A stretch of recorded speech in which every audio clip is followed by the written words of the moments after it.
and grind one of these. I don't think that would be very easy. It won't. I'll try anyways.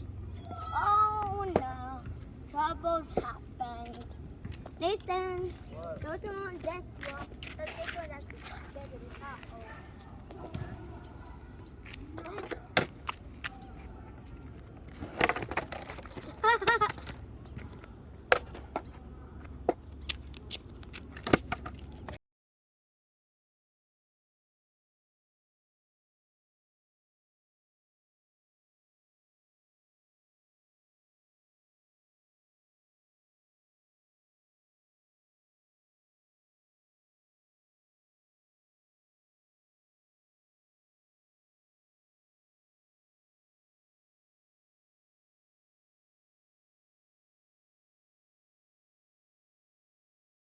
Hundred acres to sow in wheat and a 50-acre oat field on the homestead.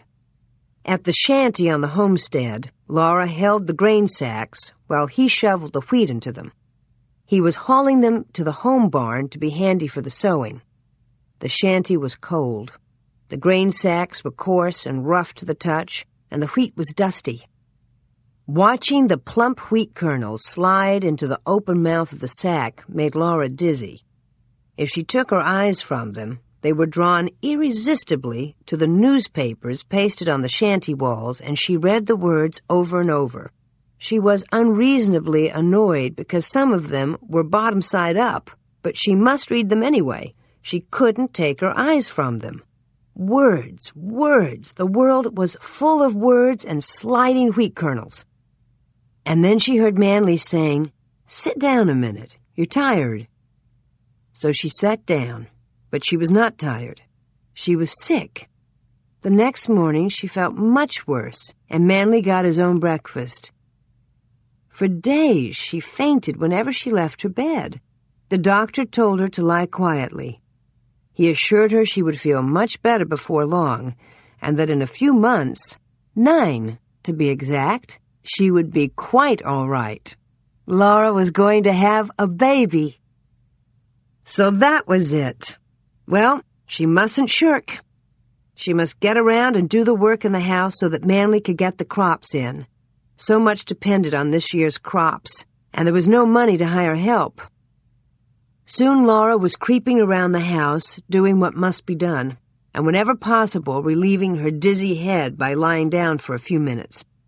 The little house grew to look rather dingy, for she couldn't give it the care it had always had. As she went so miserably about her work, she would smile wryly now and then as she remembered a saying of her mother's, "They that dance must pay the fiddler." Well, she was paying, but she would do the work. She would help that much in spite of everything. The trees were not growing very well. The dry weather of the summer had been hard on them, and they must be given extra care. For years from now, there must be the 10 acres with the right numbers of growing trees in order to prove up on the tree claim and get a title to the land. So Manly plowed around the little trees and then mulched them with manure from the barnyard. Laura missed the drives over the greening prairie in the freshness of early spring.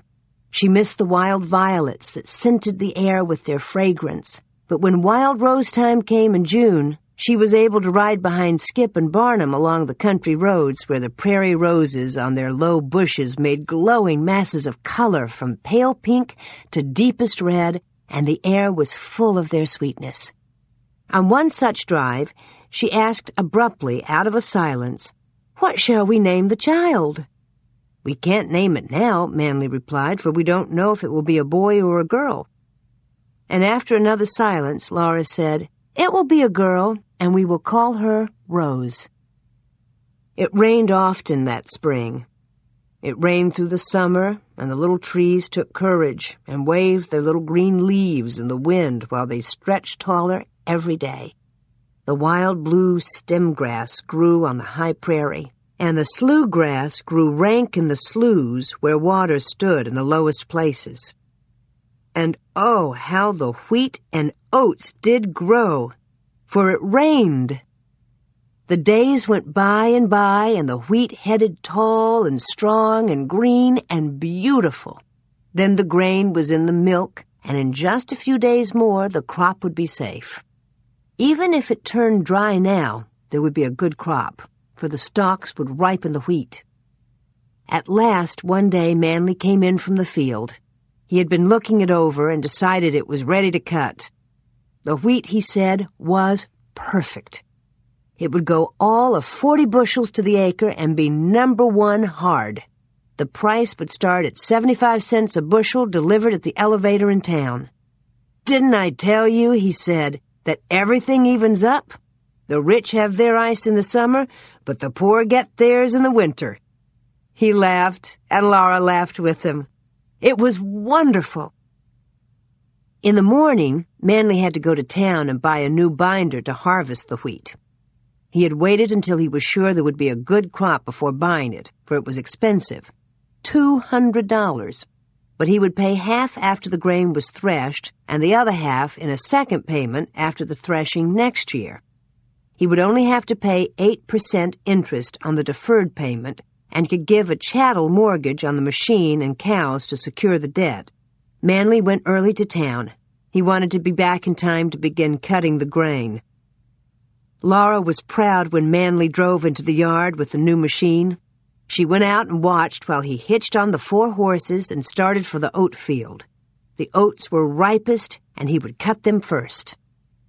As Laura went back into the house, she did a little mental arithmetic. 100 acres at 40 bushels an acre would be 4,000 bushels of wheat. 4,000 bushels of wheat at 75 cents a bushel would be, oh, how much would it be? She'd get her pencil. 4,000 bushels at 75 cents a bushel would be $3,000. It couldn't be. Yes, that was right. Why, they would be rich. She'd say the poor did get their ice. They could pay for the mowing machine and the hay rake Manly bought a year ago and could not pay for because the crop had been so poor. The notes of $75 and $40 and the chattel mortgage on Skip and Barnum would be due after threshing. Laura did not mind the notes so much, but she hated the chattel mortgage on the horses. She'd almost as soon have had a mortgage on Manly. Well, it would soon be paid now, and the note for the sulky plow with its chattel mortgage on the cows. She thought there were some store accounts, but was not sure. They couldn't be much anyway. Perhaps she could have someone to do the work until the baby came. Then she could rest. She needed rest, for not being able to retain her food for more than a few minutes, she had not much to live on and was very emaciated. It would be nice to let someone else do the cooking. The smell of cooking always made her feel so nauseated now. Manly cut the 50 acres of oats with the new McCormick binder that day. He was jubilant at night. It was a wonderful crop of oats, and early tomorrow he would begin on the wheat. But the next morning, when Manly had cut twice around the wheat field, he unhitched and came back to the barn with the team. The wheat would be better for standing a couple of days longer. When he came to cut into it, it was not quite so ripe as he had thought, and he would take no chance of shrunken kernels by its being cut a little green, Manly said. But it was even heavier than he had figured, and if it didn't go above 40 bushels to the acre, he was mistaken. Laura felt impatient. She was in a hurry for the wheat to be cut and safely stacked. From the window she could see the shining new binder standing at the edge of the grain, and it looked impatient too, she thought. After noon that day, the DeVoes came by. Cora stopped to spend some time while her husband Walter went on to town. The DeVoes were about the same age as Laura and Manly and had been married about as long. Laura and Cora were very good friends, and it was a pleasant afternoon except for being rather uncomfortable from the heat. As the afternoon passed, it grew hotter, and there was no wind, which was unusual. It left one gasping for breath and feeling smothered. About 3 o'clock, Manly came in from the barn and said it was going to rain for sure. He was glad he had not been cutting the wheat to have it lie in a rainstorm before he could get it shocked. The sunshine darkened, and the wind sighed, and then fell again as it grew darker yet. Then the wind rose a little, and it grew lighter, but the light was a greenish color. Then the storm came. It rained only a little, then hailstones began to fall, at first scattering slowly, then falling thicker and faster, while the stones were larger, some of them as large as hens' eggs. Manly and Cora watched from the windows. They could not see far into the rain and hail, but they saw Ole Larson across the road come to his door and step out. Then they saw him fall, and someone reached out the door, took hold of his feet, and dragged him in. Then the door shut. "The fool," Manly said. "He got a hailstone on the head." In just 20 minutes the storm was over, and when they could see as far as the field, the binder was still there, but the wheat was lying flat. "It got the wheat, I guess," Manly said. But Laura could not speak. Then Manly went across the road to find out what had happened to Mr. Larson. When he came back in a few minutes, he said that Mr. Larson had stepped out to pick up a hailstone so large that he wished to measure it. Just as he stooped to pick it up, another one hit him on the head. He was unconscious for several minutes after he was dragged in by the heels, but was all right now except for a sore head. "And now, let's make some ice cream," Manly said. "You stir it up, Laura, and I'll gather up the hailstones to freeze it." Laura turned to Cora where she stood speechless, looking out the window. "Do you feel like celebrating, Cora?" she asked.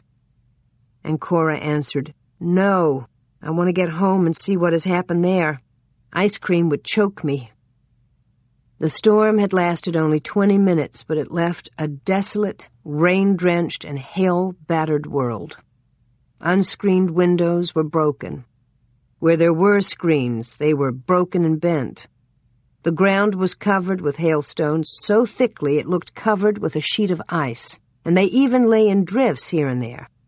Leaves and branches were stripped off the young trees, and the sun shone with a feeble, watery light over the wreck.